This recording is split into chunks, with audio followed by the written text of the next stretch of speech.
Hi friends, బాగున్నారా? Jehovah ఎడానై యజమానుడైన దేవుని నామంలో మీకు నా శుభాభినందనలు.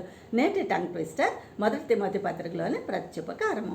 క్రొత్త నిబంధనలోని 6 అధ్యాయాల 15వ పుస్తకం. అపొస్తలుడైన పౌలు తన ఆత్మీయ కుమారుడును యవ్వనుడునైన తిమోతికి వ్రాసిన తొలి మార్గదర్శక లేఖ. దీనిని కాపరి పత్రిక అంటారు.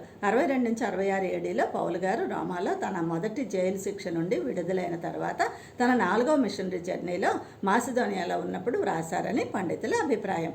తిమోతి అనగా దేవుని కనపరచువాడు. తిమోతి తల్లి యూదురాలైన యూనికే, అవ్వలోయి, తండ్రి గ్రీసు దేశస్థుడు.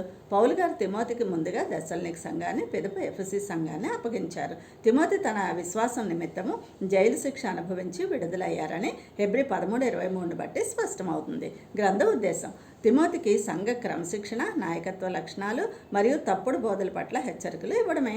గ్రంథ సారాంశం: 1. అబద్ధ బోధల పట్ల జాగ్రత్తగా ఉండమని హెచ్చరిక, పౌలు భక్తుని సాక్ష్యము, క్రీస్తు యేసు పాపులను రక్షించుటకు వచ్చారన్న విషయం. 2. ఆరాధన మరియు ప్రార్థనా క్రమము, అధికారుల కోసం ప్రార్థన చేయమని, సంఘారాధనలో స్త్రీ పురుషుల ప్రవర్తనను గూర్చి. 3. సంఘ అధ్యక్షులు, పెద్దలకు ఉండవలసిన ఆత్మీయ అర్హతలు. 4. విశ్వాస భ్రష్టత మరియు మంచి పరిచర్య. తన యవ్వనాన్ని బట్టి ఎవ్వరూ తనను తృణీకరించు సత్ప్రవర్తనతో విశ్వాసులకు మాదిరిగా ఉండమని తిమోతికి హితవు చెప్పుట.